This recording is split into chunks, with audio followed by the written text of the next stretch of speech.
Silksong, aka 2 masks of damage, aka getting ripped off by Farloom's anti-homeless architecture at every bench.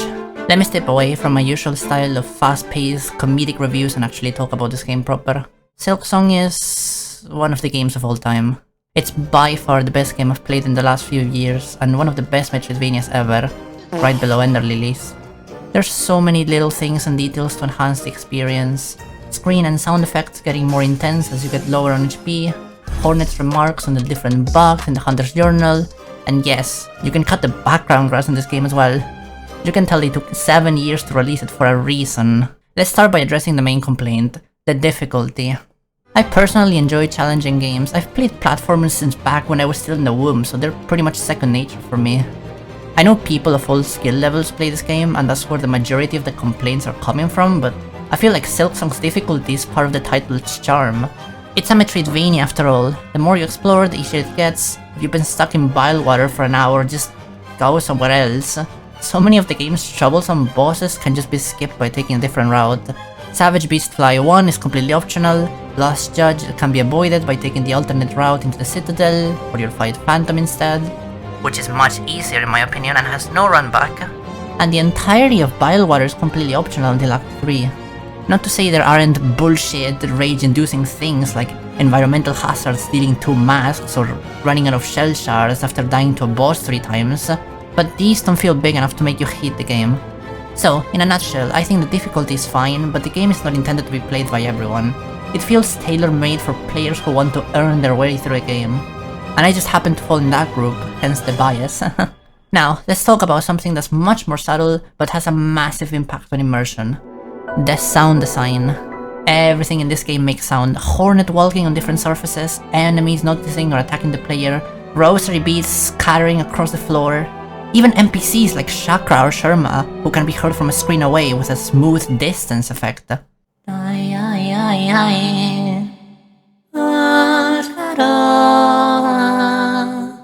This makes everyday little actions like slashing, jumping and interacting with stuff way more satisfying. They took what the original did great and made it excellent.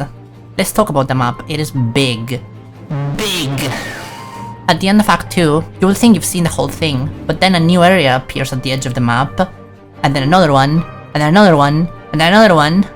It makes you feel like you won't get lost, thinking you know Farloom like the back of your hand, and then it throws you into a completely unexpected area with no map.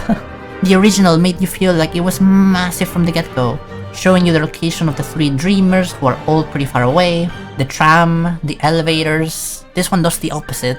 It tricks you into thinking you got it under control, then pulling the rug from under you.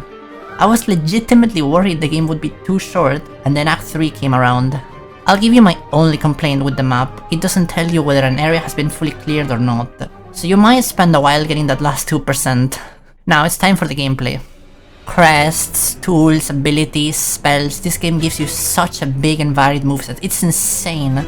The fact that each crest has its own moveset, with completely unique animations and features that give it its own distinct playstyle is exactly what I wanted to be improved from the original. Reaper's crest gives you more range, with a very safe and spammable dash attack, as well as more silk after binding. Perfect for fights where you want to take it slow and avoid being hit. But then you get Beast, which is the complete opposite, going full aggro thanks to the massive needle buff you get upon binding. Later, you'll get Witch, which introduces a completely new playstyle of nuking enemies when healing. You get 3 blue tool slots for an absolutely disgusting damage build. And then Architect. We don't need to talk about Architect. Random bullshit, go! I'm not going to go into too much more depth. The crests are not the only significant aspect of the gameplay. The unique and original boss fights, the regular enemies as well, having much more interesting and varied movesets than the first. It's just everything. I cannot stop glazing this game. Seriously, it is just that good. These people are another reminder that sequels only disappoint players because of their greed and obsession with profits. This thing is $20. $20! That's it. I said everything I wanted to say. If you haven't played it and you think you're up to the challenge, I highly suggest giving it a chance. You might think it's just been overhyped, but trust me, it lives up to its name. And if you want to support videos like these, consider subscribing to the channel. It really means a lot to me. Take care, my little dusklings.